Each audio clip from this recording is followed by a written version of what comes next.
এই শ্রমিকরা প্রতিদিন ঘন্টার পর ঘন্টা হাতে জুতা তৈরি করেন। এটা শুধু কাজ নয়, এটাই তাদের জীবিকা। আজ আমরা দেখব কিভাবে হাতে ধাপে ধাপে জুতা তৈরি করা হয় এবং তাদের সারাদিনের বাস্তব চিত্র। রাস্তার পাশে ছোট্ট একটি দোকানে চলে তাদের প্রতিদিনের কাজ। প্রথমেই জুতার সোলটি মাপ অনুযায়ী কেটে নেওয়া হয়।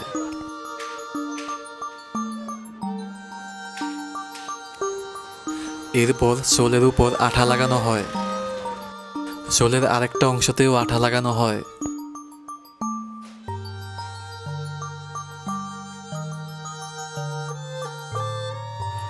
আঠা শুকিয়ে গেলে সেটাকে অর্ধেক কাটা হয়। এরপর দুই অংশ ভালোভাবে জোড়া লাগানো হয়। সেটার উপর আবার আঠা দেওয়া হয়। তারপর ইনসোল বোর্ডে আঠা লাগিয়ে সেটি সোলের সাথে জোড়া লাগানো হয়। ইনসোল বোর্ড মূলত আঠা শোষণ করে এবং জুতার গঠন ঠিক রাখতে সাহায্য করে।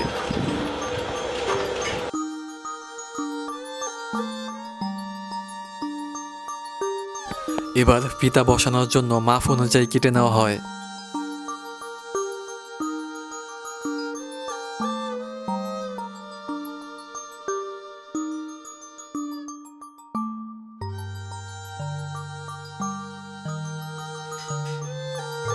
ফিতা লাগিয়ে ভালোভাবে আঠা লাগানো হয়।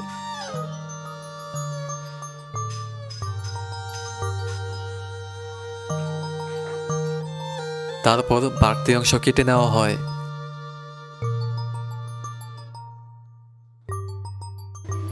এরপর চাপ প্রয়োগ করে দুই অংশ শক্তভাবে জোড়া লাগানো হয়।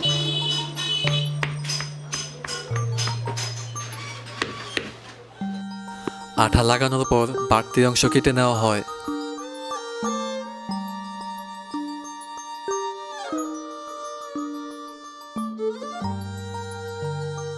এরপর রং করে সেগুলো সাজিয়ে রাখা হয় এবং বিক্রি করা হয়।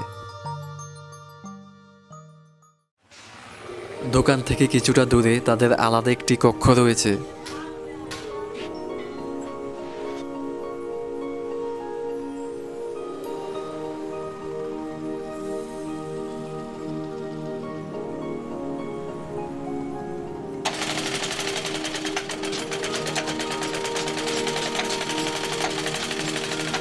এখানে জুতা সেলাই, ফিতা তৈরি এবং ফিতা ডিজাইনের কাজ করা হয়।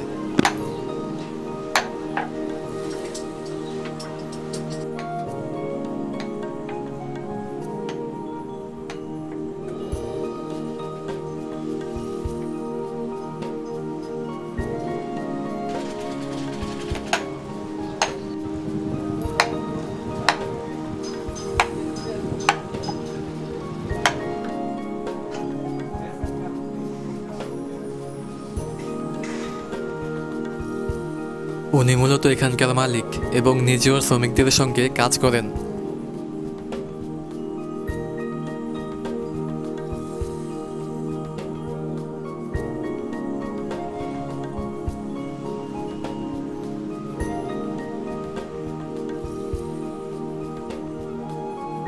পেছনের কক্ষে জুতা পরিষ্কার ও সংরক্ষণের কাজ করা হয় এবং প্রয়োজনীয় কাঁচামাল এখানেই রাখা হয়।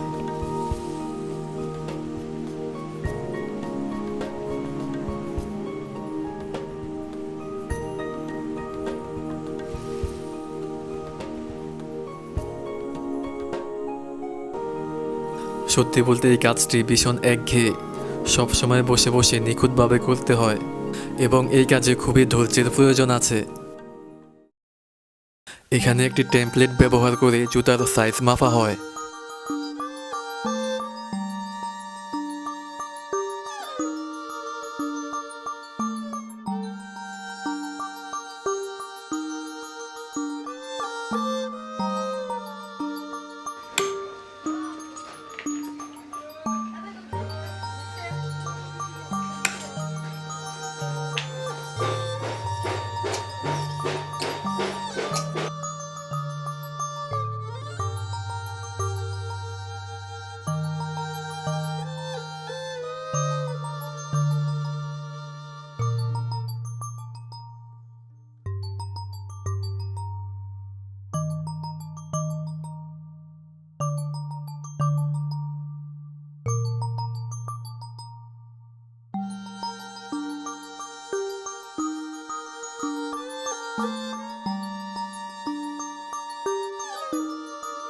এই কাঠের টুকরো দিয়ে পরীক্ষা করা হয় জুতা পায়ের মধ্যে ঠিকভাবে ফিট হবে কিনা।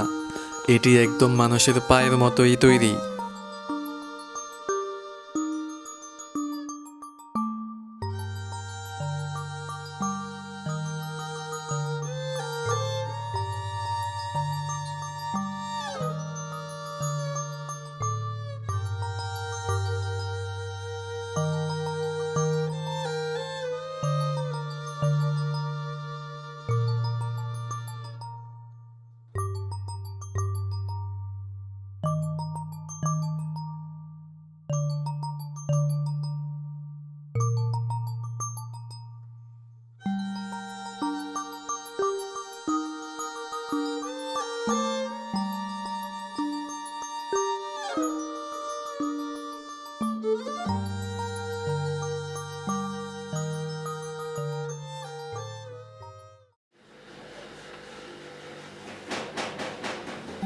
তাদের কাজ শুধু দিনে নয়, রাতেও চলতে থাকে।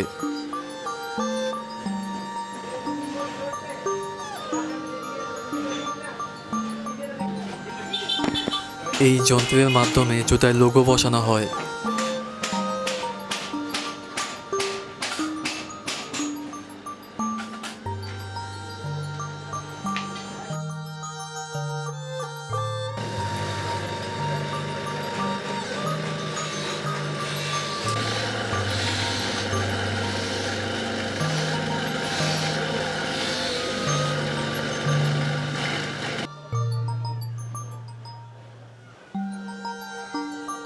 এখানে আগুনের তাপ এবং একটি যন্ত্রের মাধ্যমে জুতার নিচের অংশে ডিজাইন করা হয়।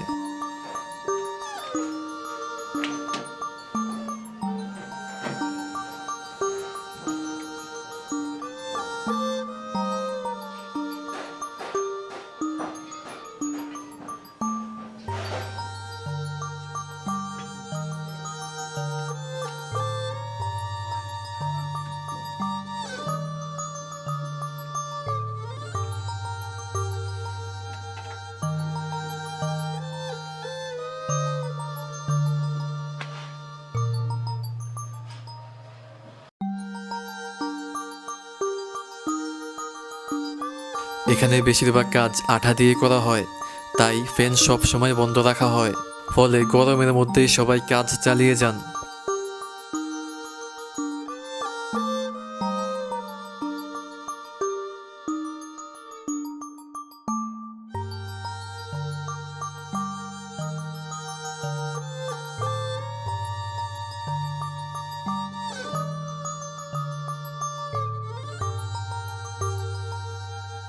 শেষ হয়েছে তাদের কাজ। এইভাবেই কাটে তাদের প্রতিটি দিন। তাদের এই সৎ কাজের পেছনে লুকিয়ে আছে তাদের জীবনের অনেক গল্প, তাই তাদেরকে সম্মান করা উচিত।